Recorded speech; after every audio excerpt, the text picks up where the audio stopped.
আসসালামু আলাইকুম। আল্লাহর মহব্বত অর্জনের তরিকা ও উপায়। আল্লাহর মহব্বত অর্জনের সর্বোত্তম তরিকা হচ্ছে আল্লাহর প্রতি গভীর মনোনিবেশ করা।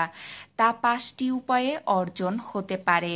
প্রথমত, মানুষ দুনিয়াতে নিজের উন্নতি এবং স্থায়িত্ব প্রাণপণে কামনা করে, যাতে তার অবনতি, ধ্বংস এবং পতন তাকে সে এড়িয়ে চলে এবং অবজ্ঞা করে। যেহেতু দুনিয়াতে সে স্থায়িত্ব কামনা করে, সুতরাং যখন সে স্থায়িত্ব কামনা করে তখন সে যাতে চিরস্থায়ী হতে পারে তার চেষ্টা কেন করে না? এ বাহ্যিক জগতের চেয়ে ব্যর্থ জিনিস আর কি হতে পারে? এর সব কিছুই অচিরে ফানা হয়ে যাবে। যা অচিরেই লয় হয়ে যাবে তাতে ডুবে থাকা কখনো সুখের বা আনন্দের লাভ হতে পারে না। দুনিয়ার সুখের জন্য, উন্নতির জন্য এবং স্থায়িত্বের জন্য তাদের চিন্তা করা উচিত যে দুনিয়ার কোনো কিছুই চিরস্থায়ী নয়। সে স্থায়িত্ব অন্যত্র রয়েছে, সুতরাং তাকে মনে প্রাণে কামনা করে জীবনের লক্ষ্য নির্ধারণ করা উচিত। দ্বিতীয়ত, মানুষ এতেই আকৃষ্ট হয় যাকে সে ভালোবাসে।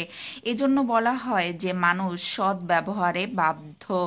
রাসূল সাল্লাল্লাহু আলাইহি সাল্লাম দোয়া করতেন যেন কোনো পাপাচারী ব্যক্তি উপকারের ঋণ তাকে করতে না হয়, কেননা তার উপকারের কারণে আমার অন্তর তার প্রতি আকৃষ্ট হবে। তৃতীয়ত, নেক লোকের সাথে মহব্বত হওয়া। এমনকি যার সাথে জীবনে দেখা হওয়ার সম্ভাবনা নেই, এমন ব্যক্তির নেক কাজ ও আদল ইনসাফের সুখ্যাতি শুনে অন্তরে মহব্বত হয়ে থাকে। চতুর্থত, মানুষ স্বভাবতই সুন্দর জিনিস দেখে খুশি হয়ে থাকে এবং সে কারণে সে সৌন্দর্যও ভালোবাসে। এ কারণে প্রিয় দর্শন মানুষও মানুষের নিকট প্রিয় হয়ে থাকে, আর তা হওয়াই চাই। অবশ্য তার পশ্চাতে কোনো কুপ্রবৃত্তির লালসা না থাকা চাই। এরূপ কোনো সুন্দর বাগান বা সবুজ ফসলের ক্ষেত দেখে মানুষ আনন্দিত হয়ে থাকে। মানুষ যদি এ অপরূপ সৌন্দর্যের মূল উদ্দেশ্য আল্লাহর রূপের সন্ধান পেত, তবে একান্ত মন তাকেই ভালোবাসতে শুরু করত। পঞ্চমত, মানুষের রুচি ও প্রকৃতি অনুযায়ী কোনো কিছু হলে তা মানুষের আপন হতেই ভালো লাগে। প্রকৃতির অনুকূল হলে তা মানুষের আপনা হতেই ভালো লাগতে থাকে।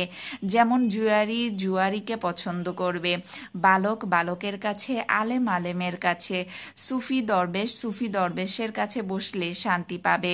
অনেক সময় মানুষের মূল প্রকৃতির মধ্যে সাদৃশ্য এবং ঐক্য ঘটে থাকে। এর কারণে একে অন্যের মধ্যে প্রকৃতিগত মিল লক্ষ্য করা যায়।